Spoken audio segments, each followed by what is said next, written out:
Welcome to Unscripted with Russo. For our podcast, we decided to explore the people behind the narratives. I'll introduce decision makers and influencers and find out the intimate story behind their rise to success. Welcome to Unscripted with Russo. I'm Ashley Russo, and I am here with the president and CEO of the Greater Valley YMCA, Dave Fagerstrom. Dave, thanks for joining me. Thanks for having me. So ASR Media has had the good pleasure of working with the Y for the last few years and helping bring all of the amazing things that Ys do to life to our community, or at least we try to. And you and I have gotten to work together in a few different ways, but I have not gotten to know you in the way we hope to get to know people on this podcast. So I'm excited to talk to you today. I want to learn more about you. Tell us a little bit about where you grew up and kind of your family structure. Sure. So I've been married going on 30 years this year. And Congratulations. That's exciting. you put up with me this long. It's a long-term marriage, I think. But yeah, I have two kids, Kirsten and Ryan. My oldest, my daughter, graduated from York College, Pennsylvania a couple years ago. Now she's a nurse in ICU at St. Luke's. How And, awesome. Congratulations.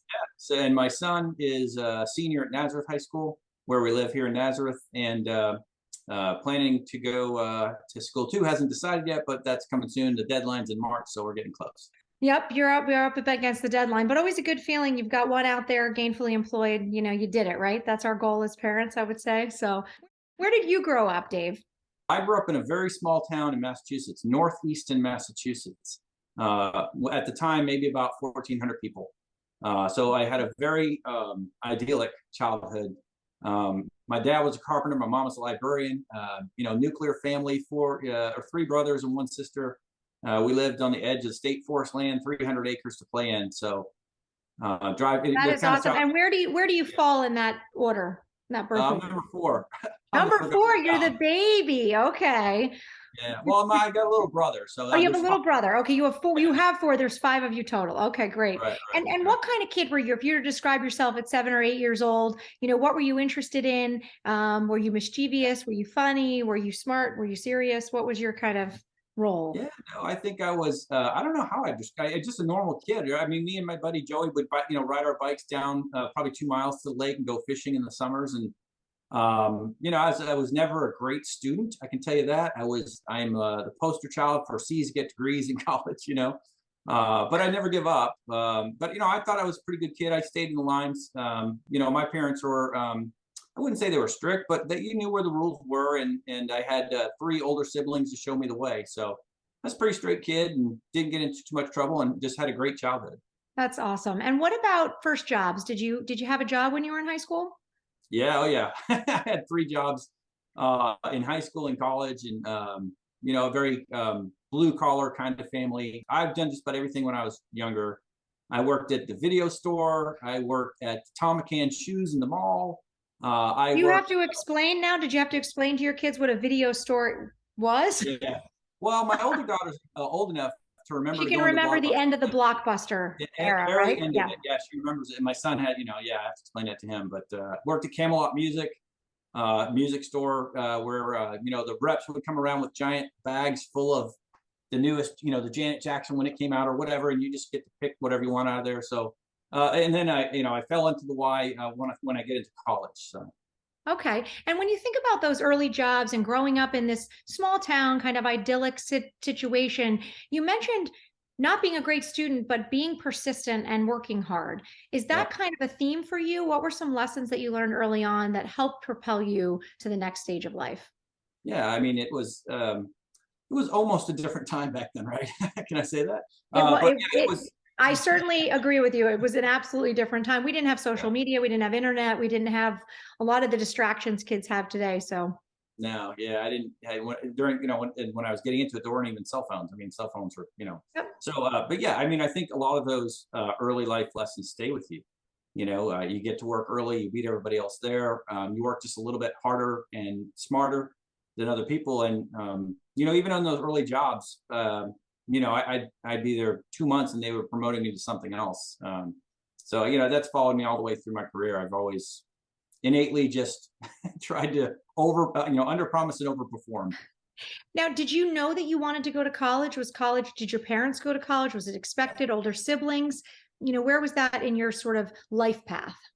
Yeah, so neither one of my parents went to college, and my dad is a union carpenter for 40 years.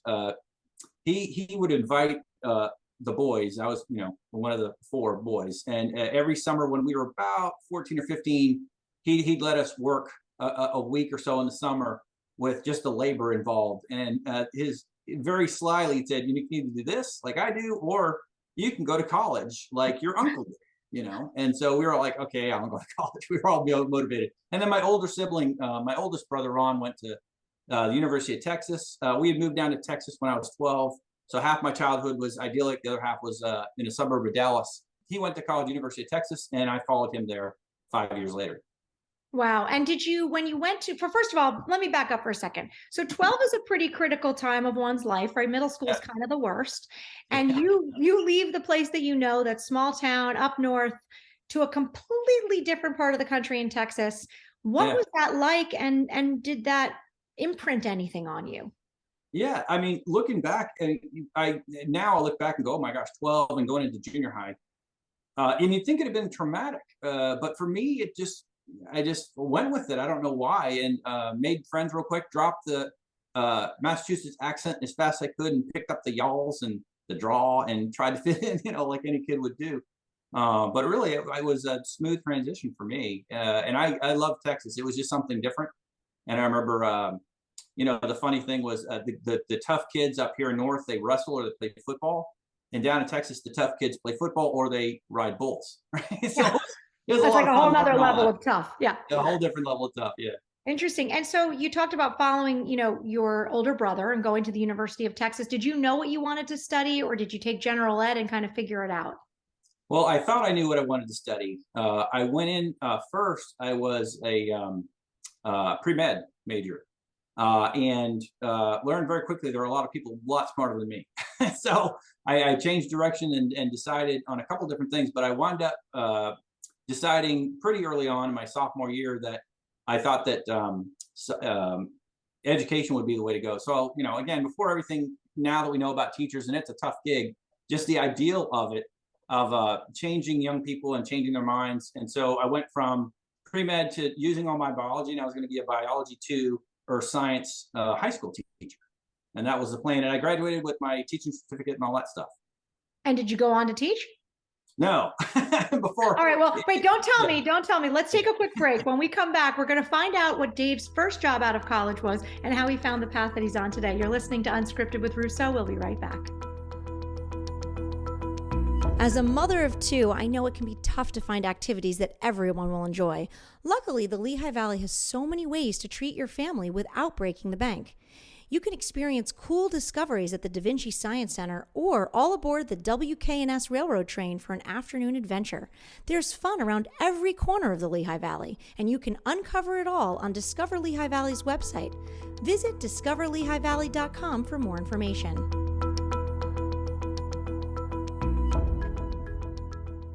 Welcome back, everybody. I'm Ashley Russo. Thanks for listening today. We have a great guest on, Dave Fagerstrom, and he is from the Greater Valley YMCA. Dave, thanks for being with us. You were just telling us how you went to college, followed your older brother down in Texas, didn't quite know what you wanted to do, but thought maybe education was the way, got your certificate. You could be a teacher. And what was your first job out of college? So in the meantime, even through college, I jokingly say I was on the 8-year plan. Because I was working 3 jobs. My parents didn't have the capacity to send any of the 4 kids to college. So we always knew, and I graduated with no debt, right? So back in the day, you could work 3 jobs, still take half a load, graduate in 6 or 8 years, and you're set. And that was my plan. So in the meantime, I fell backwards into the Y and started working part-time jobs there. And of course, they kept promoting me. So 3 or 4 years later, when it was time for me to graduate, I went to go see the CEO. And said, hey, I can't do this anymore. I'm going to get my full-time gig. And he goes, you'd make a heck of a Y career professional. I just wish you'd consider the Y. And I've got a guy over here in Dallas. I know him really well. His name's Larry Henderson. He's got an entry-level position for a full-time salaried benefits position for his sports coordinator. If you're interested, I can get you that job. And he said, look, if you don't like the Y, you can always do it, a little while and get back. They're always looking for teachers. You can always pick up a teaching job. And I was like, okay, that sounds good. It was at the time hard to find a teaching job. So I jumped into the part-time. My first job out of college was at the Dallas YMCA.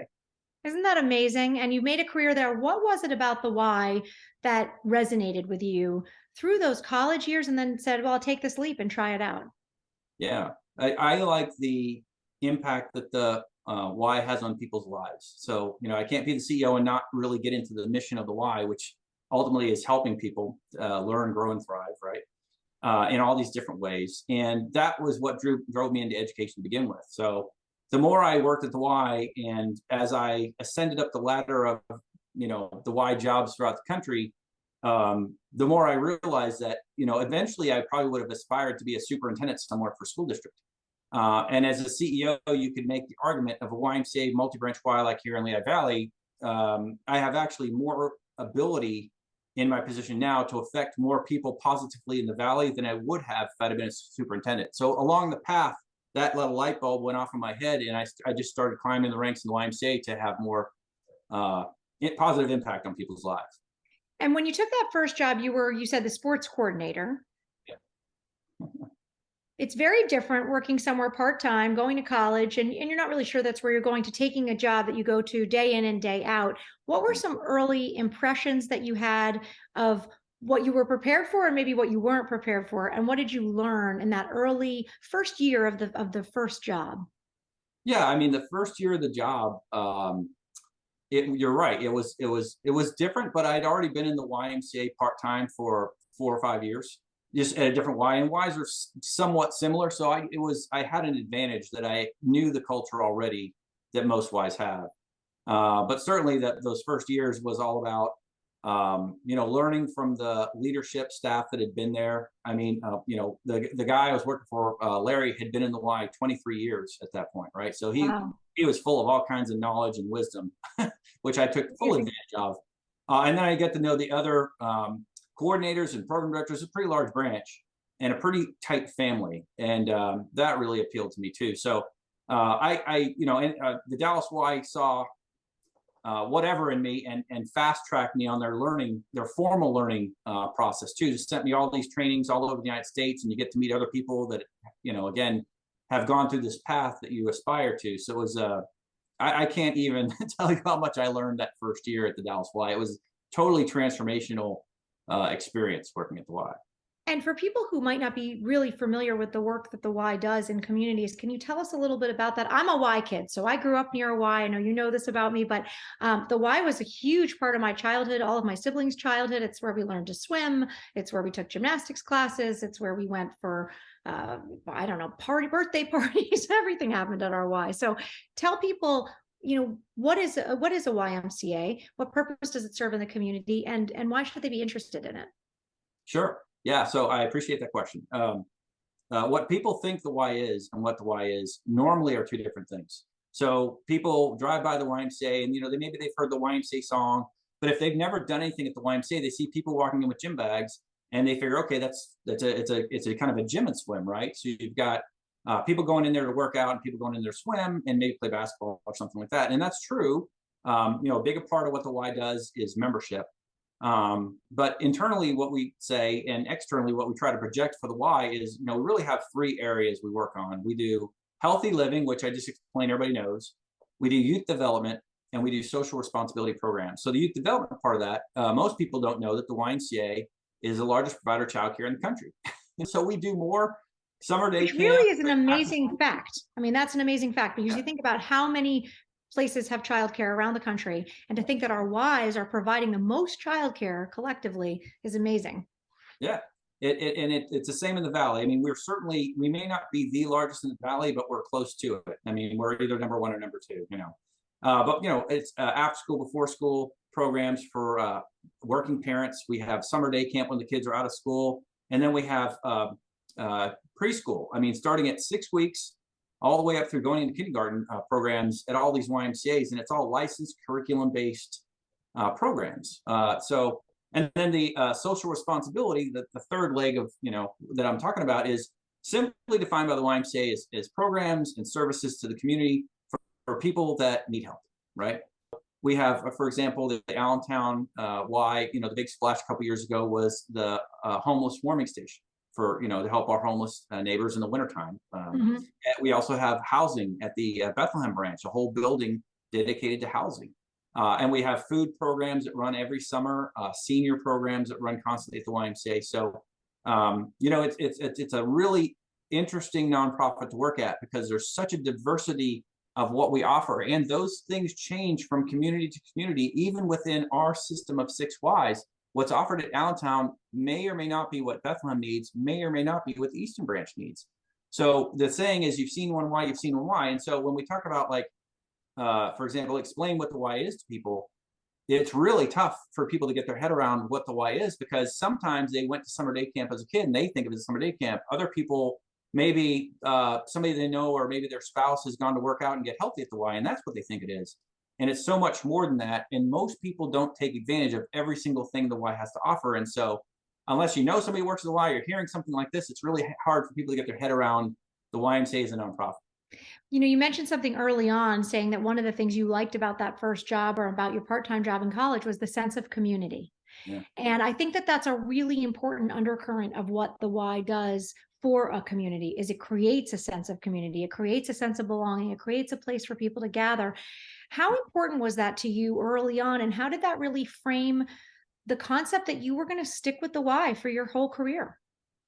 Yeah, absolutely. And I will say that those places in our community that foster people coming together are disappearing more and more. So that importance of that piece that the Y brings is getting more and more important. So that's always been important to me. And again, I could tell you stories and stories and stories about how the community has come together within the walls of the YMCA to take care of one another. And that's about the YMCA being a place, a third place that people can come and get together and connect. And then the magic that happens within the walls of the YMCA is just, it's fantastic, and it's ongoing. When you talked about being married 30 years and your early career, when you think about joining an organization like the YMCA, which has branches all over the country, do you know going in that in order to create opportunity, you're going to need to move? And was that something that you and your wife talked about early on? Yeah, that was we talked about that when we got engaged. That was part of the conversation. It's like, are you up for this? And we've tried very hard and been successful with my two children, where I've never tried to move them too late in their schooling, right? So about fifth grade is about as late as we want to move anywhere, and then you do your gig, and then they graduate, and then we move for the next one, and so that was always a priority too, to make sure we're not destroying the family dynamics just to get ahead in the career. But yeah, I mean, the YMCA is like a lot of national and international nonprofits or businesses. You can advance if you stay in one place. But in Dallas, it was pretty apparent. We had branch executive directors, not CEO, but the branch execs, the branch managers, that had been waiting in line for 15, 20 years, right, to get that spot. And some had been there 30 years. And they had no aspiration to be a CEO. I mean, they were very happy and very good at that role. And so, the National Y puts out the national vacancy list. And if you're an up and comer and you're motivated, you can pick and choose and then you interview. And if you've where got are a few places that you went before you ended up in the Lehigh Valley? Where had you gone from Dallas? So my first job was at the Arlington Y, that part-time, which is halfway between Dallas and Fort Worth, right in the Metroplex. And I went over and worked for Larry at the Park Cities Y in Dallas. And then maybe, I don't know, 5 years later, the Arlington Y called me back, and they said, look, we want to open the storefront in a strip mall, and we want to open a little kind of quasi like Y on the fly. Could you come and just from beginning to end just open that for us? And I'm like, sure. So I went back to work at Allentown for maybe 3-4 years, and then got a call that there was a COO opening down in Florida, in Venice. So I lived in Florida 4 years and cut my chops as a COO under a very good CEO. Her name was Sharon Pessett, and she was great. She's wonderful. And then learned the ropes. Took my first CEO job in LaPorte, Indiana, which is out. It's in the north west corner of Indiana, outside Chicago, a bedroom community of Chicago, and did that for 4 years. Went to the Williamsport Y up in northern Pennsylvania. I was CEO there for 10 years. And now I've been here for 7 years. So now if you ask your kids and you say, where do you identify as where you're from? Do they say Williamsport? Do they say your son might say Lehigh Valley?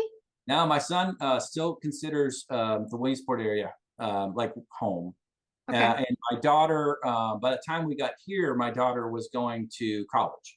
So for her, it was a lot of Indiana. She just Interesting. loved Indiana. Yeah. That's So great. All right. Well, we're going to take a quick break, but when we come back, I would love to hear more about what brought you to the Lehigh Valley, your vision for the Greater Y and the Greater Valley Y, and also what you love about the area. So stick with us. You're listening to Unscripted. There's nothing like wintertime in the Christmas city, but any time of year, Bethlehem's rich history, culture, food, and fun make it a great hangout spot.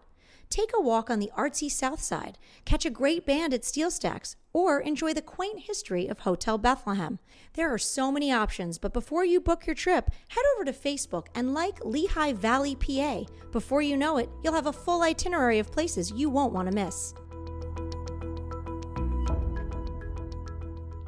Hey everybody, I'm Ashley Russo. Welcome back to Unscripted. I'm so excited to be having this conversation with someone who I have had the pleasure of working with and getting to know, and has just done great things for our area, Dave Fagerstrom from the Greater Valley YMCA. Dave, thanks for being with us today. thanks for having me. All right, we talked about your career, early life, finding your career with the Y and sticking with it. It eventually led you here to the Lehigh Valley. Tell us about your decision to move here and what that opportunity has presented you with.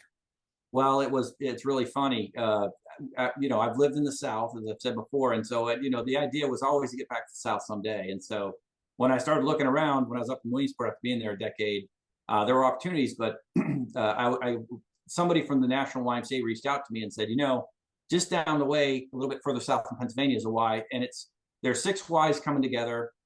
They need somebody who has worked at a larger Y before to see how that corporate office system would work. And there's nothing established right now. We know you've worked at a Y that established new branches, and you started out with 1 Y and 5 branches eventually came together. You've gone through that whole merging process. And really, we need somebody. And we looked around and there's not too many of you people around that are the people that are gluttons for punishment that actually do these kind of turnaround things.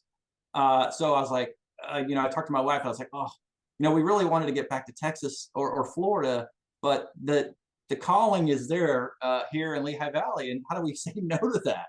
And so it was a calling. I was recruited, and I came down and interviewed, and just fell in love with the valley and the idea that these 6 Ys together could be so much more impactful than they were, apart.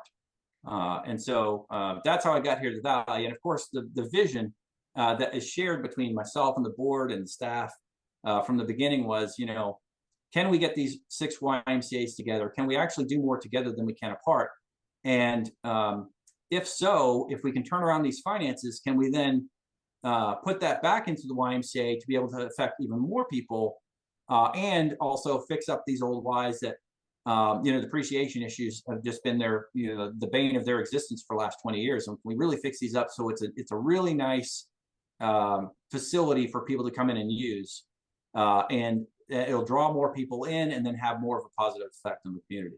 There's always been this concept, or not always, recently, the concept of regionalization for the last 20 years in the Lehigh Valley. People who are from here, I am not, but will tell you that Easton is very different than Bethlehem, is very different than Allentown, and they're often almost walled off cities.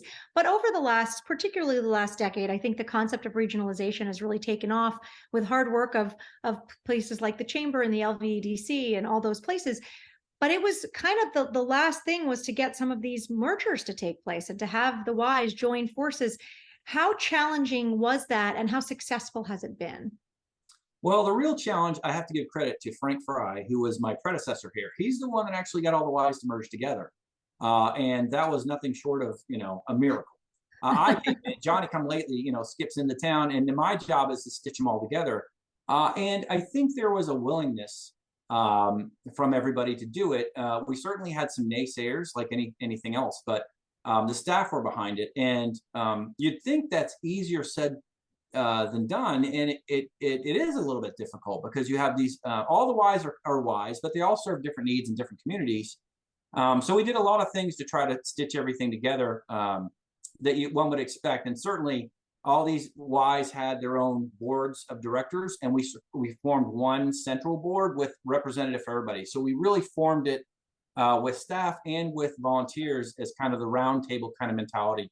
Like, can everybody take off their branch hat and put on their Greater Valley Y hat and talk about the good of the order instead of just, looking And out for your one area. it's been very purposeful, very systematic, and I think and deliberate in nature. And I think that's really important in any leadership move that you're making. You're consolidating, you're merging, you're asking people to look through a different lens, essentially. And now you're talking about there is going to be another Y added to your portfolio. I know I've been a part of that process. I'm Yeah. super excited. It's the very first question I asked when I moved here down in the Saucon Valley area was, "Where's the Y?" Mhm. And here we are almost 20 years later. So I'm so excited that you're leading this charge, Dave. So tell us about the Y that's coming. Yeah, there's been a group down in the community that's been trying to establish a community center down there for a long time. And when I got here, I was approached by the group, and they said, what about a Y? And they had previously talked to Frank. But long story short, it's, COVID was a huge road bump, right? with everything For thrown. many things. But we've got the property down there, which is a great location. We were talking to major collaborative partners, a hospital and a university that want to come in with this building with us. And we've got a lot of traction, a lot of support from the townships down in the area, as well as our political leaders here in the Valley. And I haven't talked to anybody yet that thinks putting a Y down in Southern Lehigh area with the growth and the demand down there is a bad idea. I mean, it's just going to be a great thing when we get Great it. idea. I'm so excited. Yeah. So lots of work to do, but exciting to be a part of it. I'd like to ask you a little bit about your time in the Lehigh Valley and moving down here. How has that been? And what have you found is special or unique about this region? Yeah, I like the balance of this region, to be quite frank. Again, when you're a YMCA or any nonprofit, you're asking, for example, both sides of the political fence for support constantly. You're asking people from the community for support. And I've lived in places that was very, very right and very, very left. And I just love the fact that there is balance here in the Lehigh Valley. I mean, there are different regions have different flavors, right? But it's really 50-50 here, which I find very refreshing. And we try to make the board of directors reflect that, right? I love the fact that it's a big city, but it's small cities that make up the big city. I love that. And each one has its own restaurants and unique offerings for entertainment and all that good stuff. So, I mean, anything you need, like I live in Upper Nazareth, but anything we need is easily within a half an hour of where and again, when we want to, it's the same thing you hear from the chamber, right? But if we want to go to New York City, we can be there. If we want to go to Philadelphia, it's not that far of a drive. If we want something that's a bit more fancy. And when you and your wife have spent free time, what are some things you like to do around the Lehigh Valley? Are there places that you frequent that you would recommend to others? Oh yeah, well, I mean, number one on the list is Giacomo's, right? I mean, if you want a good cheesesteak, there's a whole argument about which one is best. And this might sound strange coming from the Y guy because part of it's wellness, but I mean to tell you, we enjoy eating out a lot. We hit a lot of stuff in downtown Easton and Bethlehem, and we're always trying different stuff. I'm not sure we're stuck on any one place, but I'll throw Giacomo's a bone because I just love family-owned establishments that have been there for a long time and do it right. I mean, there's not enough time to go over all the ones in the valley, Which is really so much the fabric of this community, right? I mean, I think something like 90% of the businesses in the Lehigh Valley have less than 10 employees. Right. So Yeah, that's right. pretty amazing. We're really a small, like you said, a bunch of small businesses, a bunch of small towns all together in this big region. You mentioned food. What about activities? Is there anything you guys like to do when you are out and about, or any place you like to frequent? Or We love going to all the festivals, the Bacon Fest, and of course, Music Fest, and we're taking in an occasional baseball game, with the Iron Pigs. We do, as the Y guy, I'm always going to chamber events. I'll give a plug to the chamber. I mean, there's just not enough time in a month. I know there's more to do here than you could ever do. I think the chamber alone puts something like 450 events on here. Yeah, So it's pretty amazing. All right. Well, Dave, thank you so much for being with us. Before I let you go, I would like to ask you our rapid fire questions. I want to confirm for our audience you have not heard these questions.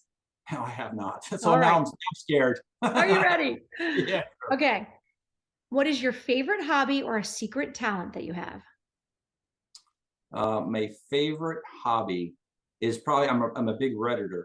So I don't know if people that know will know, but you go on Reddit and there's communities for anything you're interested in. And I just love talking to other people from other parts of the world and learning. It's a wonderful place to learn just about anything you want to know, and there's experts on there for it. Excellent. That's the first time that's ever been the answer, so I love it. Yeah, so I'm quite the nerd. I'm quite the computer nerd, actually.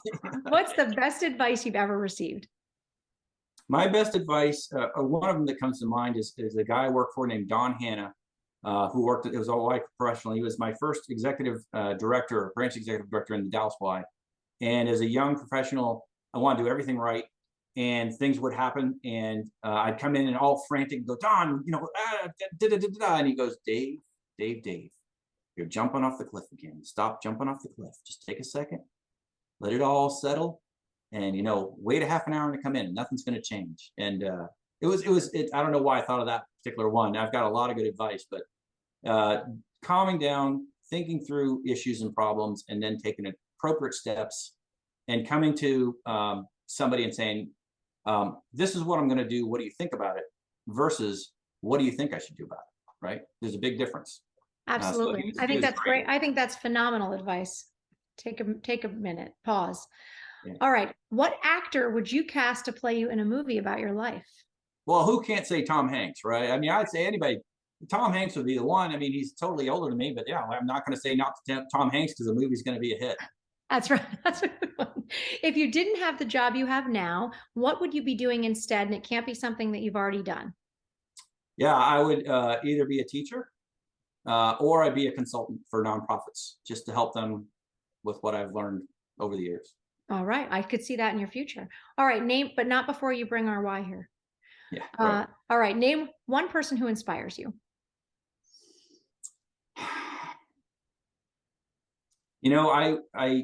I won't name the one person I'm thinking of because it's political, right? But I will say anybody that today serves in a political office has got my respect, because it's getting tougher by the day, and it's crazy times, and they're doing it out of service to the community. So any of the local politicians, state and federal politicians, thankless job. I could never personally do it. I mean, I go through a lot of the Y. I could never do it. I could never do it. And so they have all my respect. So I won't name any particular one. I know that's not the question. That's a great answer, though. Dave, thank you so much. Thank you for joining us in the Lehigh Valley. Thank you for all that you've done for the Greater Valley Y, and we're excited for what's coming to the Southern Lehigh area. And people, check it out. There's a Y in your neighborhood, and it has amazing things that you can be a part of and get that community spirit. So thanks, Dave, for being here. Thank you. Appreciate it. Until next time, this is Unscripted.